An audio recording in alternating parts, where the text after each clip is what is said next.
Olá pessoal, tudo bem? Sejam bem-vindos a mais uma aula, né, aqui no canal Clique no Mundo. E hoje nós vamos falar sobre clima, né, um conteúdo para o sétimo ano. E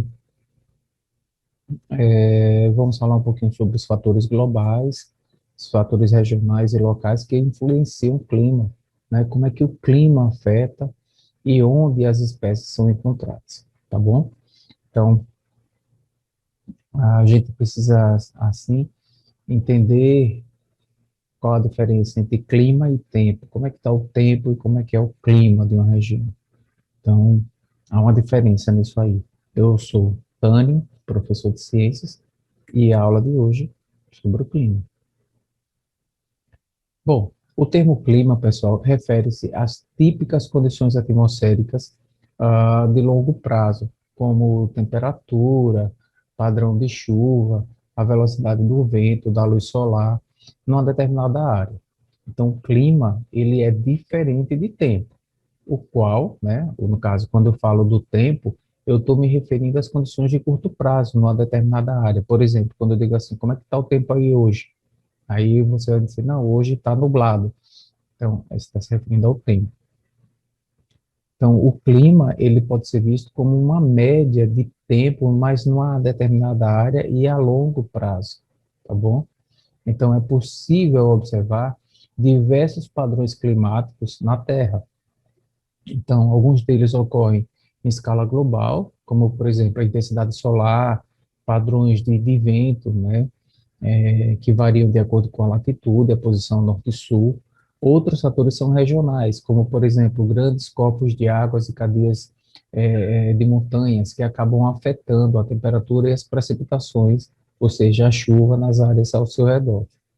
Então, tanto os padrões climáticos, né, globais quanto os regionais, eles são considerados padrões de grande escala, né?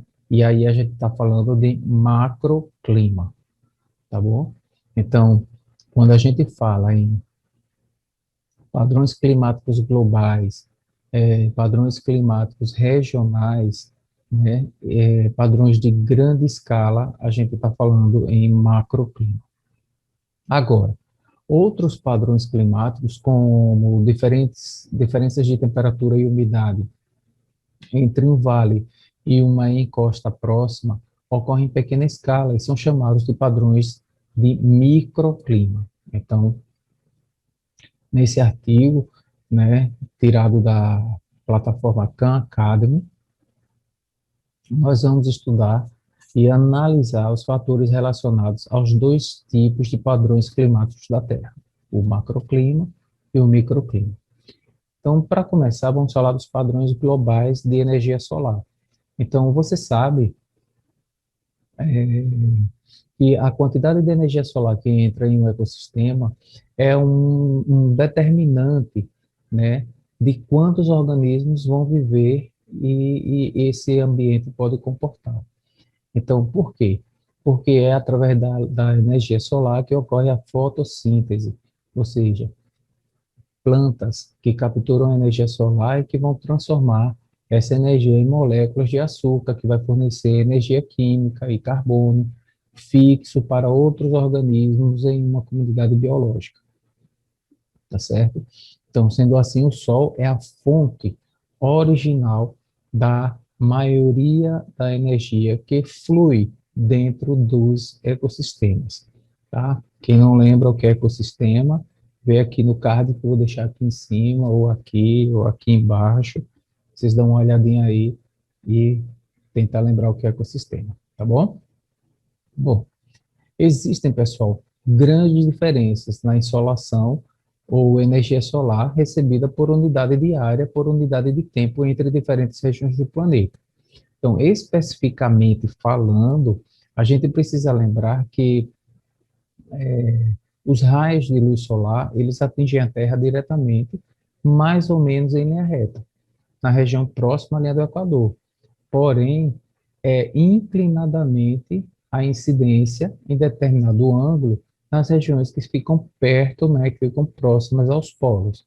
Então, vocês podem ver isso na imagem aqui do lado. Então, o que é que acontece? é,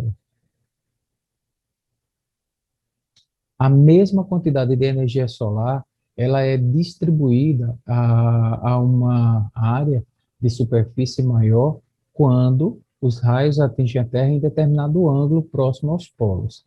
Então, além disso, a luz solar que entra nos polos precisa percorrer um caminho mais longo na atmosfera antes de atingir a superfície terrestre. Então, você vai comparar o comprimento das linhas vermelhas dentro da zona roxa da atmosfera, na linha do Equador e no polo. Então, esse caminho, como vocês, né, estão observando aí na imagem, mais longo, permite que uma quantidade maior de energia solar seja defletida de volta para o espaço pelas moléculas da atmosfera, diminuindo ainda mais a insolação da superfície. Então, por esse motivo, os trópicos, ou seja, a região as regiões polares, elas recebem aproximadamente o dobro de insolação que o Círculo Polar Ártico recebe.